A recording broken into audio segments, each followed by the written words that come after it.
साथियों, जिस प्रकार देश के अंदर हम कहते हैं कि संविधान भी लागू है और संविधान के माध्यम से हमारे हक अधिकार भी हमें मिले थे 1950 में, जो बाबा साहब अम्बेडकर ने हमें दिए थे संवैधानिक रूप में। आज उन अधिकारों की अगर हम बात करते हैं तो लगातार वो अधिकार हमसे छीनते जा रहे हैं।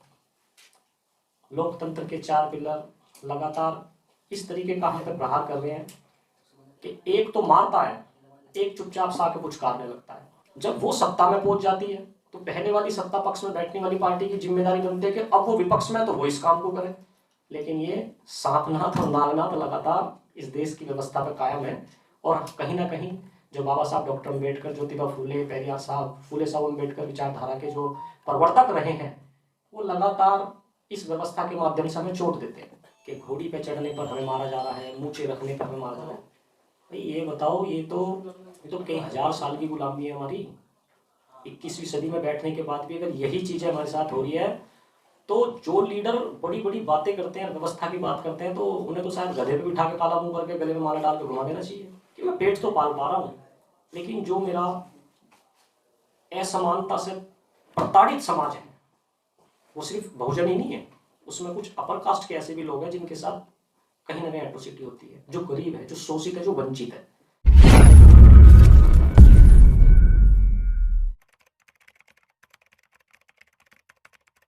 नमो बुद्धाय साथियों, यहाँ आए सभी साथियों का मैं धन्यवाद करता हूँ और सर्वप्रथम हमारे जो मीडिया बंधु हैं उनका भी आभार व्यक्त करता हूँ, क्योंकि साथियों हम यहाँ लगभग 40 के आसपास लोग सारे एकत्रित होंगे। 40 लोग पूरी ईमानदारी से अगर हम काम करेंगे तो हम अपनी आवाज़ को हजारों लाखों लोगों तक पहुंचा सकते हैं, साधन संसाधन होने के बाद। लेकिन मीडिया एक ऐसा रास्ता है हमारे पास, टेक्नोलॉजी से जुड़ा हुआ, और उसमें हमारे जो मित्रगण हैं उनका सपोर्ट होता है कि वो करोड़ों लोगों को अपनी आवाज़ पल भर में पहुंचा देते हैं। तो एक बार मीडिया बंधुओं के लिए मैं क्लैपिंग करना चाहूँगा, जो कि इस देश की सबसे मजबूत एक स्तंभ माना जाता है लोकतंत्र का, मीडिया। इस देश का जो मीडिया है वो बिक चुका है और क्या उसकी स्थिति है। लेकिन जो हमारे यूट्यूबर साथी हैं, बंधु हैं, वो अपने कीमती समय के बीच से समय निकालकर इस तरह के प्रोग्रामों को आगे बढ़ाने का कार्य करते हैं। तो थैंक्स आप सभी का। साथियों, जयकुश लाखन जी एक लंबे समय से सामाजिक मूवमेंट में बने हुए हैं और लगातार जो इस देश के अंदर 2 प्रकार की आइडियोलॉजी है, एक वो आइडियोलॉजी जो आपको असमानता का बार बार रूप दिखाती है, लगातार एट्रोसिटी के माध्यम से, कभी एजुकेशन के अंदर ध्रुवीकरण, तो कभी आपके हक और अधिकार का ध्रुवीकरण करती है।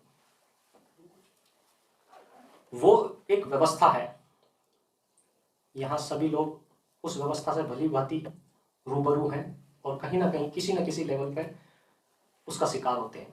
आवाज़ ठीक है ना? बहुत तेज तो ठीक है? तो साथियों, लाखन भाई हमें अवसर देते हैं बोलने का, मैं उनका धन्यवाद करता हूँ। संगठन हमें अवसर देता है और ये जो अवसर हमें मिलते हैं, मैं उत्तर प्रदेश के डिस्ट्रिक्ट बागपत का रहने वाला हूँ और यहाँ दिल्ली के आज कॉन्स्टिट्यूशन क्लब के अंदर बैठकर अगर मंच मिलता है तो कहीं ना कहीं आप जैसी महान मूर्तों के साथ में संगत करिए, आप जैसे लोगों के साथ बैठा हूँ, उनके विचार सुने, तभी यहाँ बोलने का अवसर मिलता है, वरना तो बुद्धिजीवियों की यहाँ कोई कमी नहीं है। तो साथियों, जिस प्रकार देश के अंदर हम कहते हैं कि संविधान भी लागू है और संविधान के माध्यम से हमारे हक अधिकार भी हमें मिले थे 1950 में, जो बाबा साहब अम्बेडकर ने हमें दिए थे संवैधानिक रूप में। आज उन अधिकारों की अगर हम बात करते हैं तो लगातार वो अधिकार हमसे छीनते जा रहे हैं।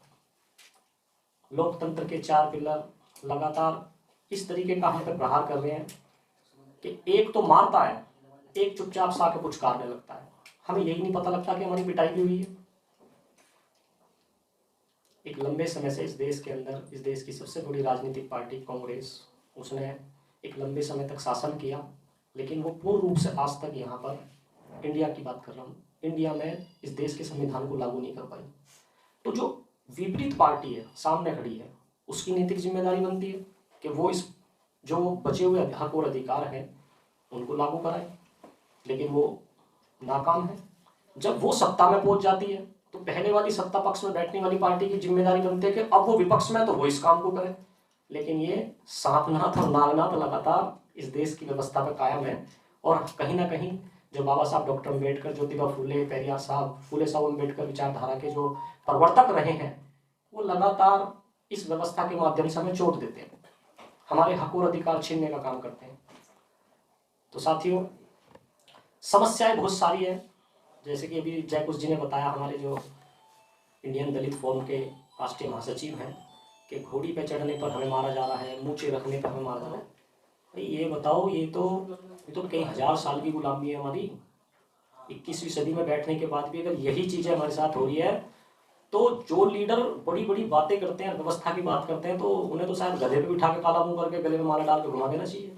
अगर तुम्हारे रहते रहते भी ये सब हो रहा है, तो इसके लिए माननीय संजीव कुमार साहब, पूर्व जज, उन्होंने बैठ के गहन चिंतन किया कि भाई ये नौकरी जो मुझे मिली है जज की, इसके लिए मैंने बेहतर प्रयास किए और अच्छी एजुकेशन प्राप्त करने के बाद मैं जज बना।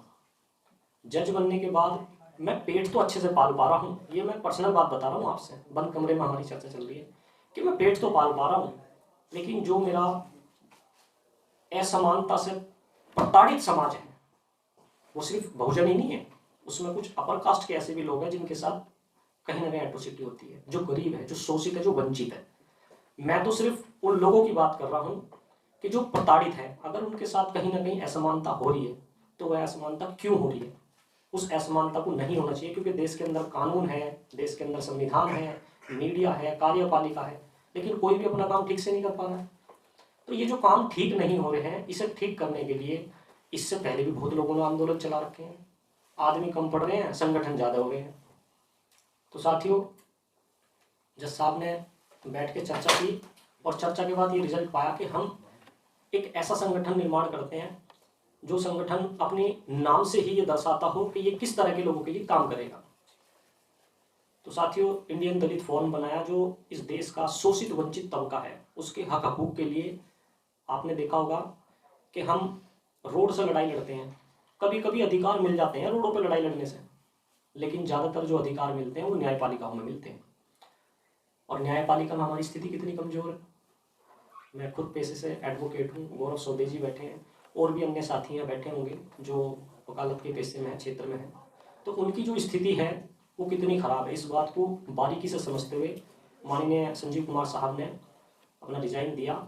14 अप्रैल को उन्होंने रिज़ाइन दे दिया और वो धरातल पर इस फाइट को लड़ने के लिए अग्रसर हो गए।